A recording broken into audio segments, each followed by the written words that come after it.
warm welcome back to another edition of AEW Out of 10 on the Wrestle Debate. This show featured a women's fatal four-way match, Chris Jericho versus a man called Pineapple Pete. So without further ado, let's get straight into it. So the show started with Lance Archer beating up a crew member on his way to the ring with Jake the Snake Roberts. Jake Roberts said he'll apologise to Brandy just as soon as she kisses his ass, and that a woman's place is at home. He was interrupted by Cody revving the engine of a truck and driving it to the arena. Cody and Archer brawled until Jacob Roberts and Archer left.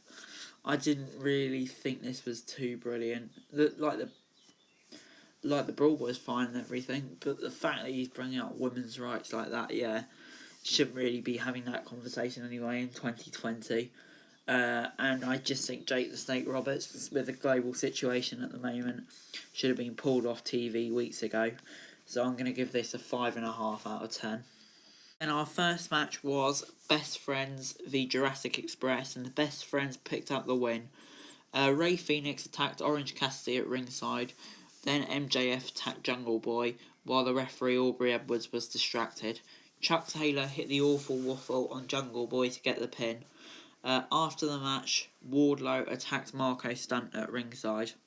Thought this was pretty decent. I think the right team won, to be honest. And good match. Liked all the side effects, so I'm going to give it a 6.75 out of 10.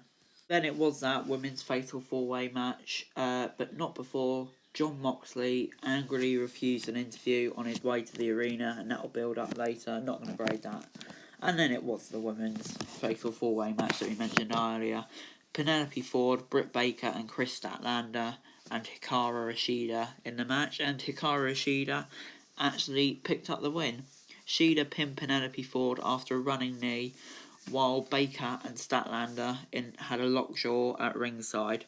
This was a pretty decent match. I just didn't like the ending though. I didn't really understand why Britt Baker was having Chris Statlander in a lockjaw at ringside when the match is just about to be over and she's blown her chance for a women's championship match at Double or Nothing.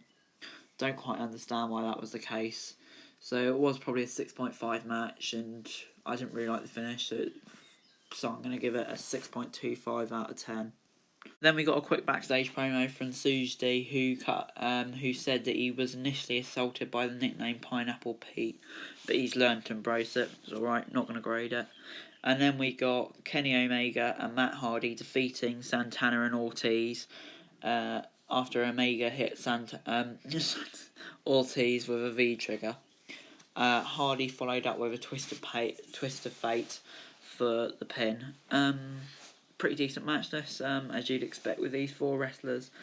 Surprised Santana and Ortiz didn't win actually. I thought they'd win, but I think it's probably the right decision to have Hardy and Omega win after their loss last week. So I'm going to give it a 6.5 out of 10.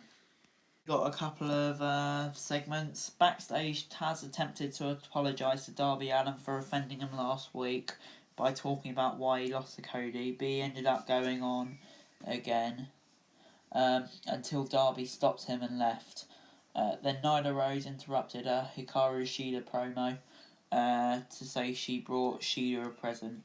She hit her with a kendo stick and yelled, "I found your kendo stick, bitch." Shida will face Rose for the Women's Championship at Double or Nothing, of course, after winning the Fatal 4-Way. Not going to grade any of these. They're both alright. But they weren't really long enough to grade. And then we got the Miracle at Daily's Place, MJF returning and defeating Lee Johnson after suffering 2 life-threatening injuries over the past month. Really incredible stuff. Johnson tapped out to an armbar. After the match, MJF took a mic and called out Jungle Boy, who will face a Double or Nothing. He also announced he'll be facing Marco Stunt next week. This was good. I just love MJF's work. But it is only a squash match, so I'll bump it up from a 6 to a 6.25. Then got Le Champion, Chris Jericho v Pineapple Pete, and Chris Jericho won. Pete got some offense in, as the match began, but Jericho won with a quick pinfall with the Judas effect. Pretty decent match this. In terms of storytelling, the wrestling was alright. I mean, Chris Jericho against someone called Pineapple. Of course it's going to be good. I'll give this a 6.25 as it didn't really go long enough. Then we got a whole load of stuff before the main event. The Stadium Stampede, the Elite v the Inner Circle, Dr. Britt Baker, DMD versus Chris Statlander versus Private Party versus Best Friends, and Hikaru Ishida v Nyla Rose in a no DQ, no count out match have been added to Double or Nothing. Mike Tyson, who is of course a WWE Hall of Famer, will present the TNT Championship to the winner of the tournament finals. And then on behalf of the entire Inner Circle, Chris Jericho challenged the Elite to a Stadium Stampede match at Double or Nothing. Vanguard 1 appeared to accept the challenge for the Elite. Jericho told Vanguard 1 his invitation to join the Inner Circle was rescinded because they already have a sixth member, a baseball bat named Floyd. Then he used Floyd to destroy Vanguard 1. Matt Hardy entered as the Inner Circle fled and mourned Vanguard 1. This was...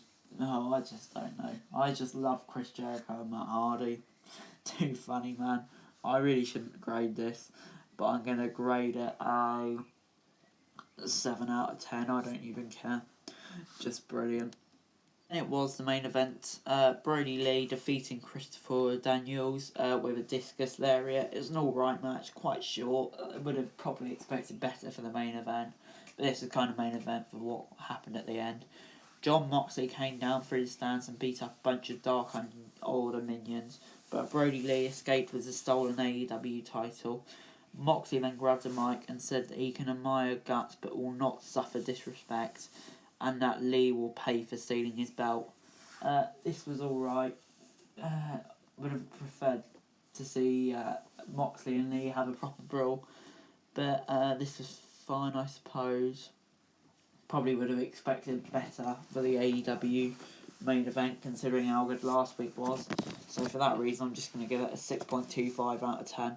Overall, AEW this week is going to get a 6.25 out of 10. Pretty decent show, except for the middle and the end, which certainly could have been better. There were some quality moments in it, like MJF and Chris Jericho, Matt Hardy. But except for that, it's just a pretty average show, really, and I don't think AEW was as good this week as it has been in recent weeks. And I'd hopefully like to see a pick-up next week before Double or Nothing. But that is all for today, guys. Thanks very much for watching. Remember to like, share, subscribe. Let me know what you think in the comments below. Subscribe to my channels there. Link to Twitter in the description below for daily wrestling news. Thanks for watching. Bye.